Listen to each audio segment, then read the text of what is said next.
Utter Worldie.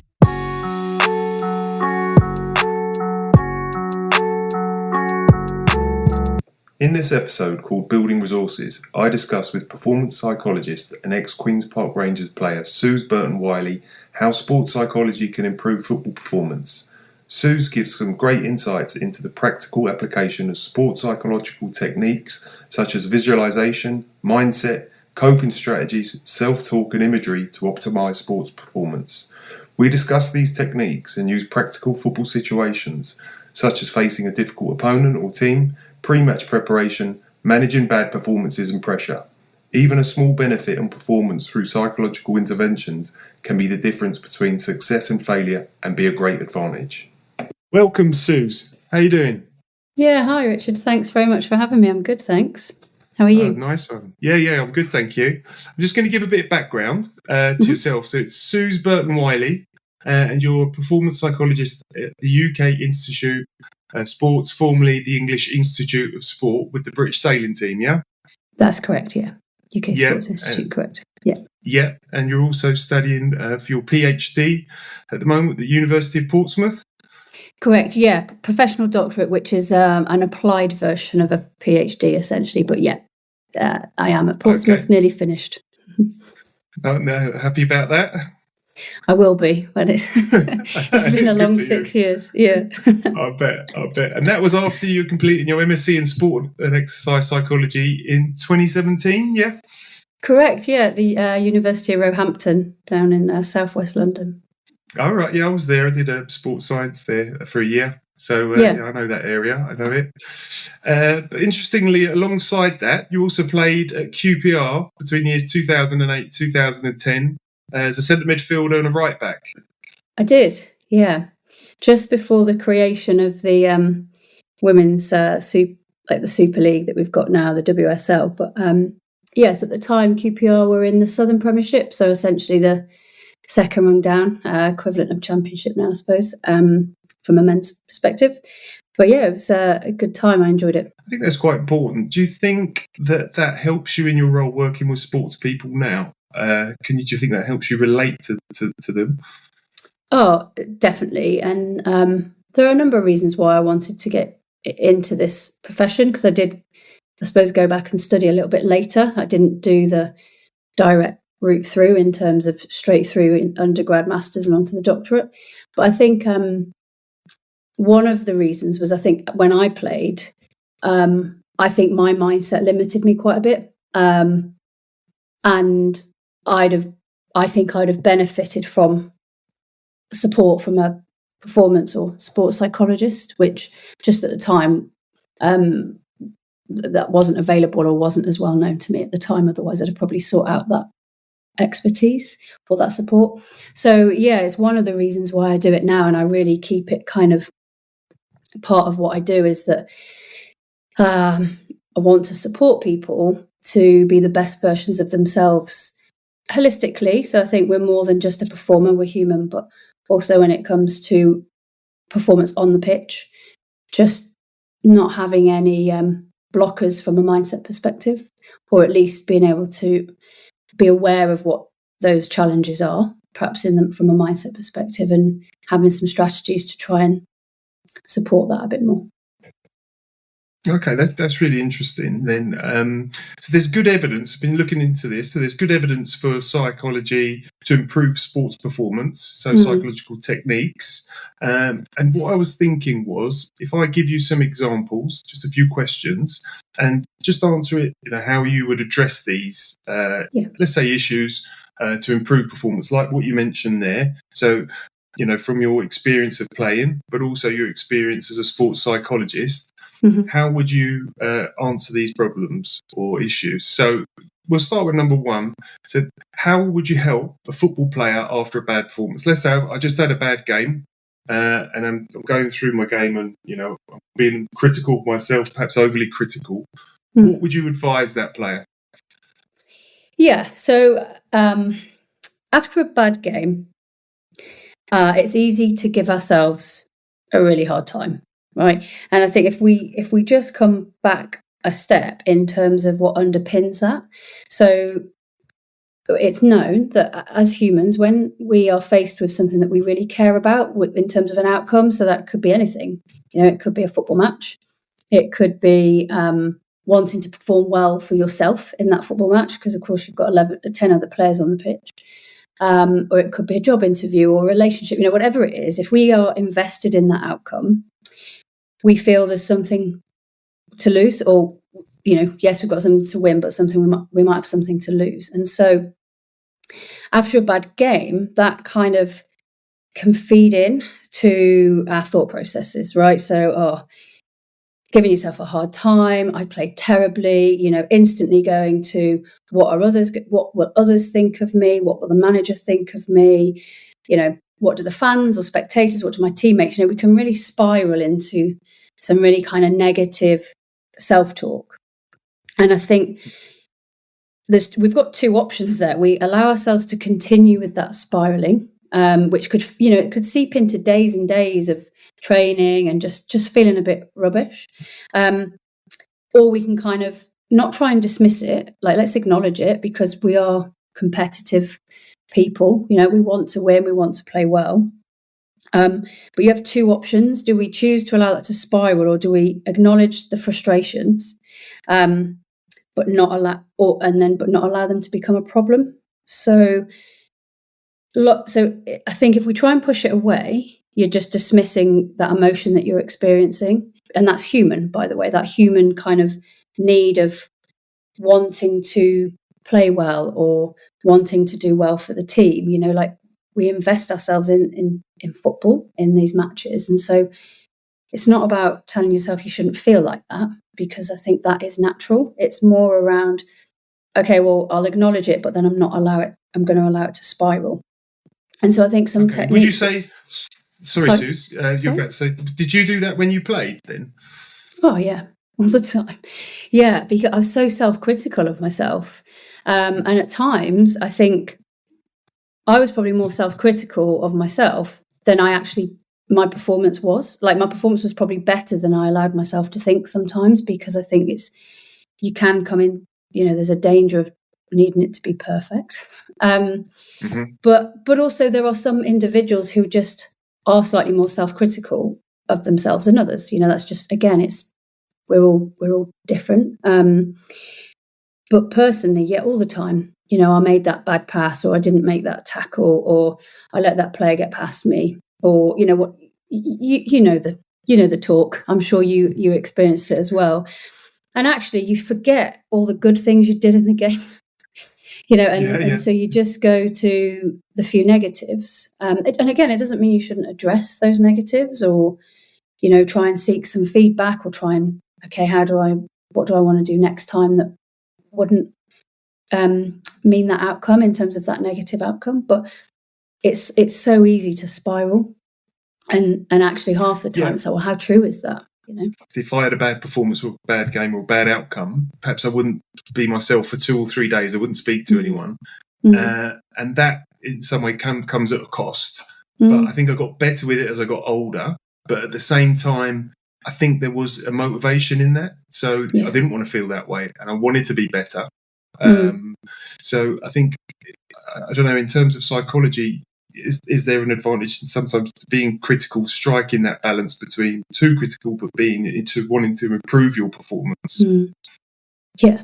What would you say? Yeah, so absolutely, it's not... I'll answer the question and then I'll just come back to something you just said there as well a bit. Absolutely, if you want, when you're working with any athlete, even if it's the recreational player on a Sunday, you play for the enjoyment, I'm sure, is the first thing, but you want to win and you want to improve. And then you go to the very far end of people, in the high performance system, whether that be in a Olympic sport where I work, or football league, Premiership academies, things like that. You want to be better. That's why you're there. You're good at what you do, or good enough to be in that team or in that squad, and you have to have an element of competitiveness and drive to be there. And so I don't think it's about trying to dismiss the negative emotion or negative thoughts. Absolutely go to yourself, right, what was bad and what would I like, how do I want to improve that, but what was also good.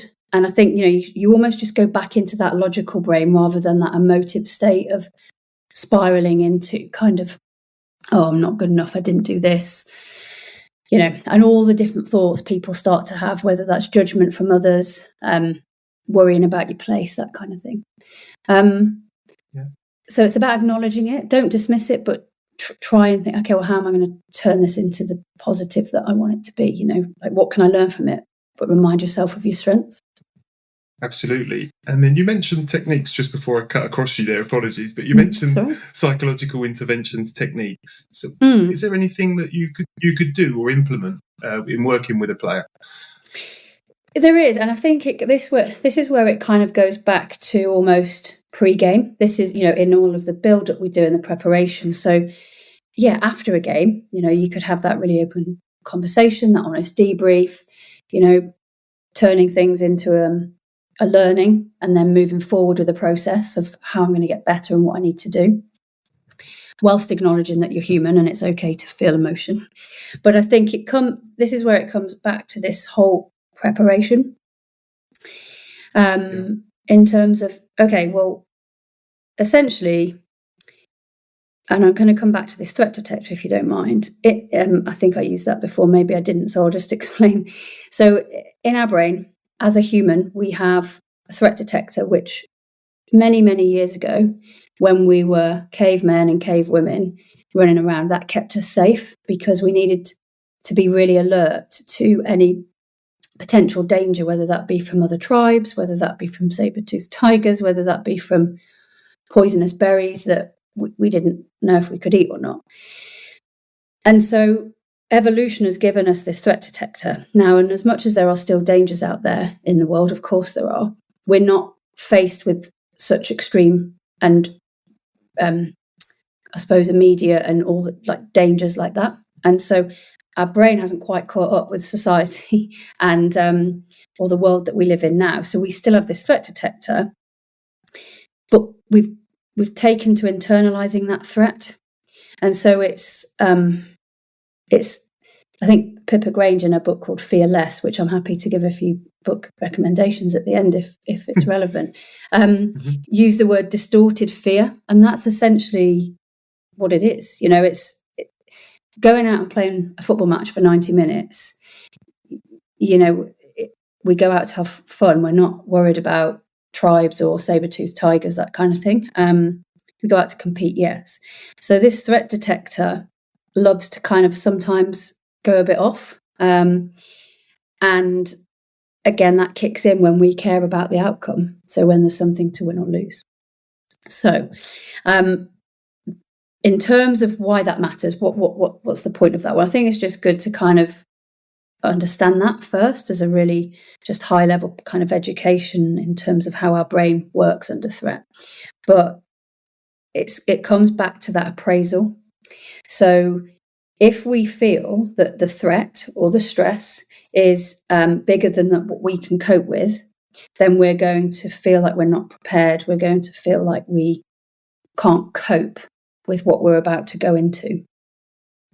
So, but if all of a sudden we can reappraise that, then of course all of a sudden we go into that in a slightly different state in terms of mindset.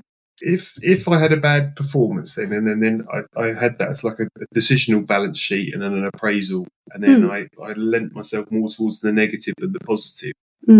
How would you address that now from your playing days to your work as a psychologist, weighing that up? What would you? Is there like a couple of techniques you could use, perhaps? Yeah, and sorry, just to confirm that appraisal of whether we can cope with the demands or not. Mm-hmm. Yeah, sure. Yeah, absolutely. So I think that appraisal is linked to whether we feel we can cope with the demands. So it's a case of, well, can we build up our strengths or skill sets to feel like when we come under pressure, or when we go into the step over the white line, we've got the resources to cope. And so you can start to build those in really early and just over time. So we talked earlier about some of that negative thought process that we can go down. I don't know about when you were playing, but when I was playing, if I had really big matches, leading into those games, I would really start to worry. I'd go instantly into everything that could go wrong rather than what could go well. And I'd instantly just think, what if I don't do this? What if I can't do that? Rather than thinking, well, actually, what have my strengths been all season? What have my strengths been in training? What have I done in the background in terms of fitness and, to feel like I can go out there and I can cope with what's going to be put on me today. And so one of the psychology strategies that you could do is self-talk. And it's one of the basic foundations of kind of core psychology skills in terms of, well, if I start to notice what I'm experiencing or what I'm thinking beforehand, all of a sudden, if I start to notice 2 days out or, a day out, I start to have some really negative thoughts. When you're not about to play, so you need to kind of note these down, and it takes a bit of time. It might take a few weeks over the time to, okay, I'm really noticing that I'm having those thoughts, and they're not helpful. So you can kind of almost, there's an exercise you can do where almost write that thought down and then say to yourself, okay, well, actually, if I put the words, I notice I'm having that thought, and I'll give you an example. So prior to 2 days out, I'm really, my heading wasn't the best, right? So I didn't really like heading, and I was like, we're against a really, there's going to be a lot of heading, I think, today or tomorrow, or I'm going to have to stay really close to one player. And sometimes, I like to have a bit of freedom. And so all of a sudden I start to think, I'm not going to play very well. Oh no, then what if I don't get picked next week? Or what if I let the team down? Or what if we lose and it's a top of the table clash? And so if I can just, but then they become real, where if I'd have just noticed that and gone, do you know what, I'm noticing I'm having that thought, it makes it slightly less real in your head. And I don't know if you want, for anyone listening now, like, what are you thinking right now? Or think of a time earlier in the day or the last couple of days where you feel like you've had a thought that hasn't been helpful. And if you just use the word, I notice I'm having that thought, it takes some of the impact away, because it's really easy to believe our thoughts. And we're not our thoughts. Yeah. So if you say, I'm noticing it, that's the first thing. It takes some of the power of that thought away. And then in the exercise, you almost kind of say to yourself, well, what could I say instead? So instead of, I'm really worried that I'm not going to be able to man mark this player today or tomorrow, I'm noticing I'm having this thought that I'm worried about man marking this player. Instead, I could say, okay, well, I know I've got the strength and I know I've got the speed, and actually I've done this before quite well, and so I believe I can do it. I just need to focus on the right things. It's something like that as an example, Richard, would be one way of starting to build those resources. That's really good. I've got many others, but I'll pause and see how many you want to take. Save them, Suze. Save them. I've got more questions for you, so save them. But yeah, something that I used to do was I wouldn't, because I didn't have control over it. I'd put it to the back of my mind. I wouldn't think about it. So I had a game Saturday and it was Thursday, and I started thinking about it. I would say to myself, and you mentioned self-talk, I would say to yourself, there's nothing you can do about it now. Just put it in the back of your mind. There's nothing you can do about it. And I found that was a way of managing any anxiety towards the game. Yeah. But that's just something that I used to do. But yeah, self-talk certainly, and I know that's come up in psychology before. So that's one resource or technique we could use. If I move on to the second question, so if a player made like a costly mistake or an error for the team, so I remember making a mistake once in a cup final, went to head it back to the keeper, so centre forward went across, nipped in, we ended up losing 1-0. It was my fault. So what would you say to someone if they had made a mistake during a game? So we mentioned self-talk previously. Is there anything else that you could do to sort of compartmentalize that mistake and move on from it? Is there any technique that you would advise, or not one in specific perhaps, because that I'm sure there's more than one. Yeah, sure. What would you advise as a psychologist? Yeah, so say I was coming to you after that game, and we were having a chat. I suppose the first thing as a psychologist, I would do is I would literally just ask how have that open conversation. I think sometimes it's quite important just to talk that out. Sometimes that's important to sit on it for 24 hours, as much as it's really hard for the player in particular. But it can be really easy to just, again, take all that blame. And I would really try and normalize it as much as possible, because at the end of the day, if that's the example, the example you've just provided, it happened. And actually, in that one particular incident, it was one mistake, but they scored from it. And yeah, it's cost the team 3 points. You can't get away from that fact. So actually, I wouldn't try and, but it's okay. I'd just be like, look, yeah, it happened. And then I would probably just, again, let's sit with that. Let's tell me what's the emotion that you're feeling? Is it anger? Is it frustration? Is it you feel you let the team down? And then it would just kind of try and, like you say, almost see that for what it was. But you're more than that as a player. Everybody makes mistakes. I think defenders and goalkeepers can sometimes, it's harder for them, because if you make a mistake, it often ends up in a goal, where if a forward makes a mistake, you just didn't score. But, there's many times where, I look back at a very recent Premier League game, a very prolific Premier League scorer missed a sitter and the team drew. But that, they'll take that personally as well. I'm sure they do. But it almost feels worse when you've cost the team 3 points from a mistake that you've made, rather than not taking an opportunity that was provided for you. Does that make sense so far, in terms of just that? I'd just try and normalise it and speak to it, I suppose, Richard, at the first instance.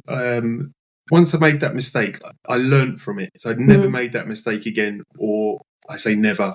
It was a lot less likely. I learned from it. And then I remember Vince Lombardi was a famous American football coach, and he quoted, "The greatest accomplishment is not in never falling, but in rising again after you fall." And exactly. So we, as you say, we're going to make mistakes, but learn from it. And that's what I did from that experience, from that negative experience. It didn't happen again, but I learned from it. And that's from a negative into a positive, if you like. But you do learn from your mistakes as well, don't you? So you have to kind of learn from these things. Exactly. And that's it. Once you've kind of tried, I suppose you're trying to reduce the, you're trying to de-escalate from the potential spiral, right? But, because again, some players might be able to just do that and go, do you know what, I've made a mistake, it's cost the team, I know I'm more than that mistake, and I'll learn from it and we'll move on. But some don't do that, some can't do that. And so it's about just addressing it for what it is, and then exactly like, well, what have you learned from it? Because actually we don't become better unless we face some kind of adversity, whether that be the in the moment adversity on the pitch or whatever else. But actually, this is a really good learning opportunity, and I think kind of your example of how you went forward is great. Yeah. Okay, we've got another question then. On to number 3. If a player, I think we mentioned this earlier, so we'd touch on it. We said if a player had concerns about not being prepared for a forthcoming match. So I'll put that into context. Sometimes you can prepare as much as you like, or let's say you've been out injured, or you've missed a game or training for whatever reason. Sometimes that can lend itself to lack of preparation, which can sometimes build anxiety. And I know, having read up on some of the things prior to this interview, that there are techniques like meditation, things like mindfulness that can help. Is there anything, like, say, if you had a player and they said, look, I don't really feel prepared for this game, I've done as much as I can within that time frame, but I still feel a little bit unprepared, I've done as much as I can physically, what mentally can I do to help me move forward towards this game? So I think, again, like, I totally get the question in terms of that. I think I would try and, the first thing I would do is, again, I'd just normalise it. Like, you've done everything you can physically do, given the constraints that have been put on you for whatever reason, whether that be injury or, like you say, just not being able to train very, as much. But then it would come back to, okay, well, instead of looking at things that you haven't got, or you don't feel you've quite done enough of, what are the strengths you've got? So you might not be 100% prepared, or, feeling 100% as prepared as you would normally feel. But what do you have? What strengths have you got? What do you feel you can bring to this today? Because it's very easy to look at what we don't have, right? That kind of negative, I'm not good enough in whatever way or guise it is. I'm not good enough because of this. I'm not good enough because of that. But actually, what are you bringing to this match? And given the lack of preparation or the return from injury, what are your goals? What is your key focus for today? And you look at it physically. You look at football players again in the Football League. There's an injury. They're managed physically, aren't they? They have their recovery. They have their rehab. They have their return to training, return to matches. They might come on for the last 10 minutes, or then they might start and could go off at 50 minutes or whatever it might be. So physically you do that. You don't expect yourself to be able to play the full match. But mentally there's something of, I should be up to speed now and up to scratch. So what are your strengths? What are you already bringing to this? What have you done to prepare? And I think it comes back to that appraisal of, is it a threat or stress, or do I feel like I can go at this? And actually, if you do feel that, I don't think my resources are my skill set is as strong, but what skill set do you have? Because it's all a mindset thing, right? If we tell ourselves we can't do it, we're halfway there. And so what have you got that you can use? And then, like you say, I use an approach called ACT, which is it's an acceptance commitment. But from a sport perspective, it is about connecting to how you feel, and not trying to dismiss those emotions, but rather acknowledging them, telling you, realizing that you're not always we're not always what we say we are. You could say I'm slow today. Well, I'm not slow. I'm just feeling slow because I don't feel quite as fit, things like that. And then being able to say, well, what are my processes for this game? What are my strengths? What do I connect to? Like, why do I play? And going out and doing it anyway, regardless of that, feeling as not as prepared as normal. Absolutely. And you told me you were quite quick. Yeah. I mean, my 4-year-old boy can nearly beat me, so that's definitely dropped a bit. But when I was in my prime, I was what's the word? I was deceptively quick, I think. We had this really quick. Okay, we had this really quick striker, and everyone thought she was like the fastest in the team, and she was quick. And then we did some shuttles, and I beat her, and everyone was like, "Where did that come from?" There you go. It's not always the way it looks, right? Yeah, exactly. Yeah, but yeah, I think that preparation is, well, let's look at what you have got rather than what you don't. So again, to focus on the positives, isn't it? That seems to be the underlying the technique here, is to focus on some of the positives as opposed to the negative. Lean towards that if possible. And then I'm going to talk a little bit, say, about activation level. So we mentioned that. So in the context of that question, if you had concerns about not being prepared, so you might be, in terms of the activation level, too much activation can sort of hinder your performance, or not enough, you don't perform. So you want to hit that middle ground, right? Yeah. So you, in a way, I think you're like the zones of optimal performance and all the, I won't go into the theories, but yeah, exactly. Essentially, some people perform better under really high pressure, and some people perform better under less extreme pressure. And there is an element of working out what works for you, and that's why you hear it, don't you? The player comes out for the big games, or unfortunately the other way, or the head went in the match, they just couldn't. They were subbed off at half time, that kind of thing. But it is a little bit about working out what's right for you. Like what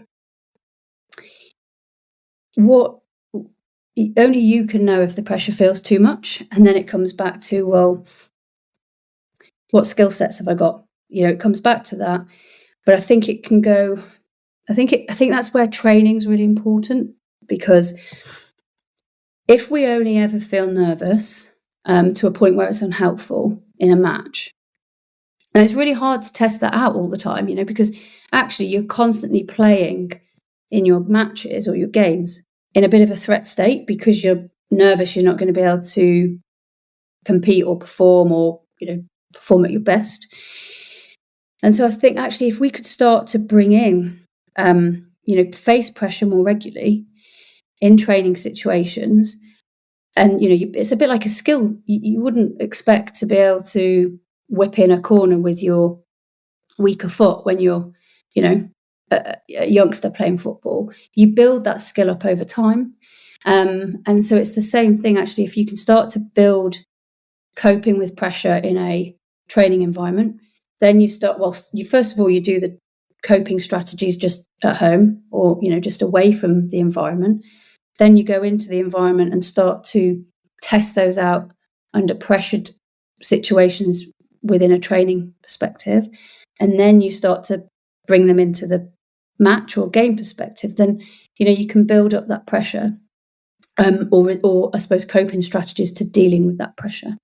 And then within that as well, going back to your question, you'll start to understand what levels of pressure seems fine for you and what levels of pressure actually I think I need to work a little bit more on my self-talk. And we haven't gone into visualization, but self-talk, what are my strengths, visualization, connecting back to why you play, what's driving me to want to play and want to put myself through these challenging situations.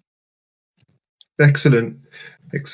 Okay, so you mentioned visualization. So if a player was facing a difficult or high quality team or opponent, and let's say you were a bit anxious leaning in towards that game, in terms of the visualization approach, if you think that's correct or not, what could you do if you were going towards that game with a difficult team or opponent? What could you visualize perhaps to help you manage that? Is there a technique? Yeah, so there's visualization can be used for learning new skills, but it can also be used more in terms of preparation for a big game. And the reason why visualization can help feeling in terms of preparation or confidence is when we visualize something, it's actually firing up the neurons in our brain a little bit, not at the same speed or not quite as quickly, but it is firing up those kind of connections in our brain. So when we come to do it real time, there's already a pattern there that we recognize. So again, I think that's probably very obvious why it might help in skill acquisition, but how it can help in terms of preparation for a game. So again, it comes back to, I suppose it would be, what are the tactics? Do we know how we're going to play against this team? Do we know what this team are going to be like? What's expected of me in terms of my role on the pitch? Am I going to have to be running up and down the wing a lot, covering, defending? Am I able to get forward this game, or will I have to hold back and actually cover? So depending on what you know of the tactics and strategy and what's expected of you, you can start to visualize doing whatever it is in the right way. So that's kind of the first thing. Start to visualize you doing it well. Start to visualize you feeling really confident, playing really well, that kind of thing. And how to visualize? Well, essentially it's about imagery. So close your eyes, picture the match, picture the game, picture yourself in the changing room. The more senses you can bring in. So can you feel sitting on the bench in the changing room? Can you feel putting the kit on? Can you feel lacing up your boots, putting your shin pads in? Can you imagine the warm-up? Really put yourself there. If you've done it over and over again, you'll know that feeling. You'll know that what it feels like. I haven't played for years and I can still picture sitting in the changing room before a game. I can still picture those first shuttle runs to warm up the legs, that kind of thing. And so, and then start to imagine the game how you want it to be. And it's known to help with kind of confidence going into into sporting or into anything, but in this instance into football. Now, that's an excellent example in terms of visualization, because in a previous podcast, a friend of mine, we were talking about goal scoring, and it's exactly what he used to do before a game. He used to walk up the pitch, look at both goals, kick through, imagine himself scoring, how he would slot it into either corner or what the keeper was doing. So he would do that, and I saw him do it before every game. And he was, quite a prolific goal scorer. So you've used a really good example there, visualization, to improve performance, leading into a game against a high quality team or opponent. And then I've just got one more question for you, Suze. Sure. So if a player felt like the burden, say, of the manager or socially expectations, whether that be from fans or family, how could they deal with that? How would you help them deal with that? So I think you mentioned earlier a way that you were able to reset is you're like, I can't control that. And I think there is an element of we can't control what other people think. We can only, it's that thing of we will be seen by our behaviours and our actions. And so I think the feedback from others and coaching, I'll put that just to one side for 1 second. But in terms of social expectations or expectations from fans, you can't control what they think based on what you do. I mean, and we've seen it the other way around, where seemingly amazing players just don't have the fans on side. And you really can't control that. You can't control what people think. And actually, you can't even control what the coaches think. You can influence them, but you can't control. You can't decide what they're going to think or not. So you can influence them with your behaviours. You can influence them with your actions, how you go about training. And so that's kind of the first thing is, if we allow ourselves to get caught up in things we can't control, it's just going to get really difficult. But it's also very natural to do it, because we go back to that threat detector and being human and internalized kind of fear or internalized threat. It's really easy to worry about what others think, but we actually can't control it. So I think the first thing would be, okay, well, there's the locus of control exercise, and what can you control, what can you influence, what can't you control? And actually, when you put them into different boxes, it's like, well, if I can't control any of that, why am I allowing myself to waste time on it? What you can control is how you turn up to training, being on time, having your kit ready, being prepared, putting in putting in the effort. So that's the first thing. In terms of negative feedback back from others, coaches and teammates, that's slightly different, because I suppose you have we want feedback, right? Actually, that's how we learn and how we develop. But seeking that feedback in the right way is really helpful. And so if you feel like you've got negative comments from the coach, hopefully you're in a position where, even if you don't feel comfortable to go to the coach, you could go to the captain or someone and just say, look, this is what I'm hearing, or this is my perception. Can I just get clarity on what that feedback is, so I can understand it? We want constructive feedback, right? So I can, what do I need to do to improve it? That kind of thing. I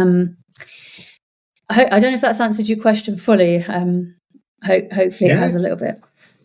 Absolutely. And I would say discerning. So what you would discern from, so for example, in the harshness of it was, if I respected the coach's opinion or someone's opinion, I say respect that, I think their judgment was better than mine, if I say it quite openly, then I would take that quite personally. If I didn't, and I didn't feel that they understood it, it didn't bother me. It really didn't.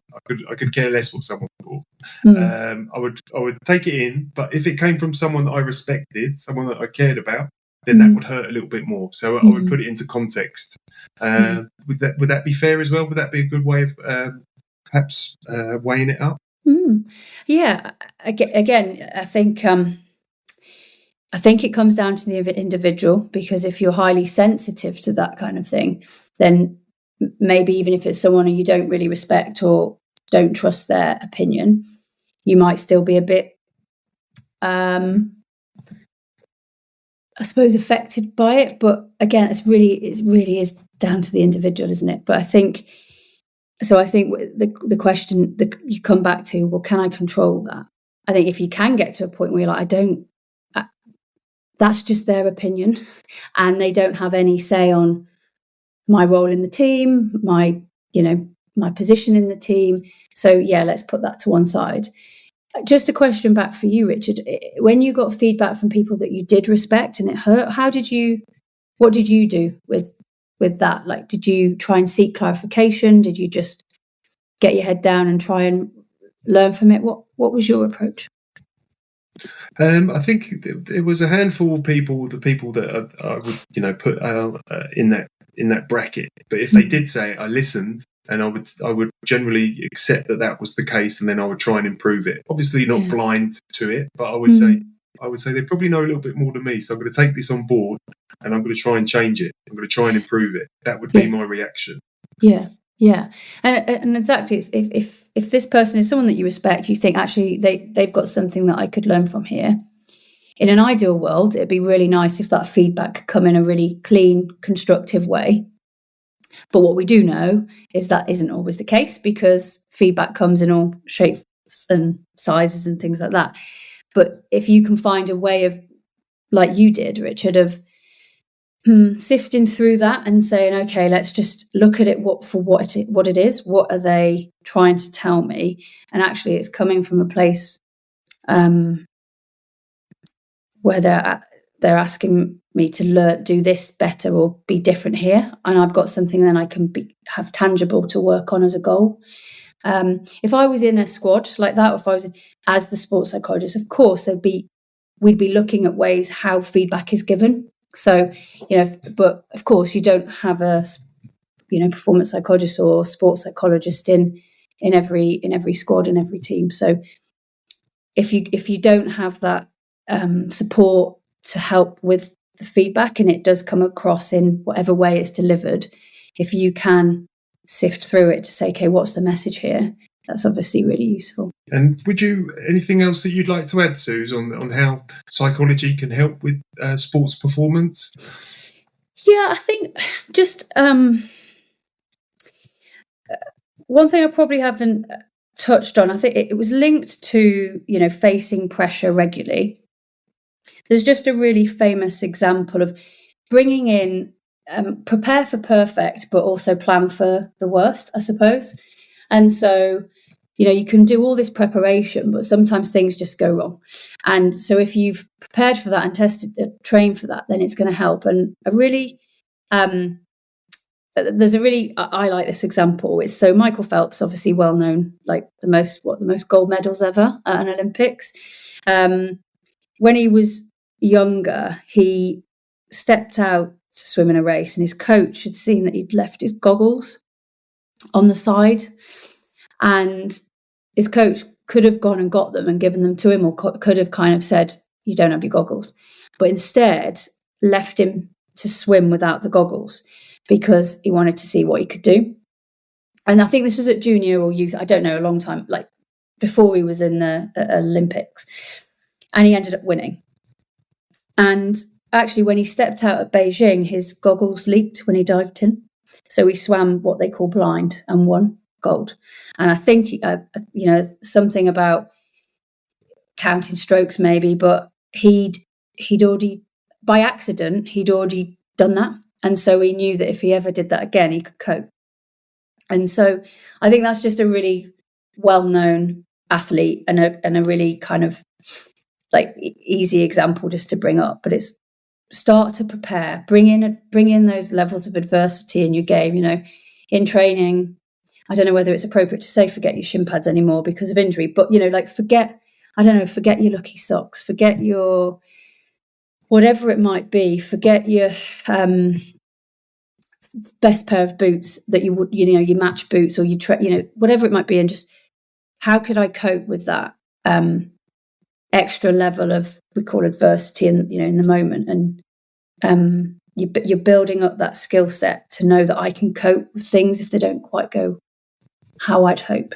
Thank you, Sue, so much for that. So just to summarise, we've talked about psychological techniques and strategies such as visualisation, self-talk, mindfulness, preparation, managing adversity, activation levels, and all of these things can help, improve our performance in sports. And it can be sometimes the difference between a successful outcome and a less of a successful outcome. But from everything that you said, I can tell, it's a lived, breathed experience from your playing days to your academics now. So I just wanted to say thank you so much for your insights and, the practical application of everything that you've learned over your, with all your skills and your playing. So it's so much appreciated. Thank you, Suze. Thanks for having me on. Thank you. Utter Worldie.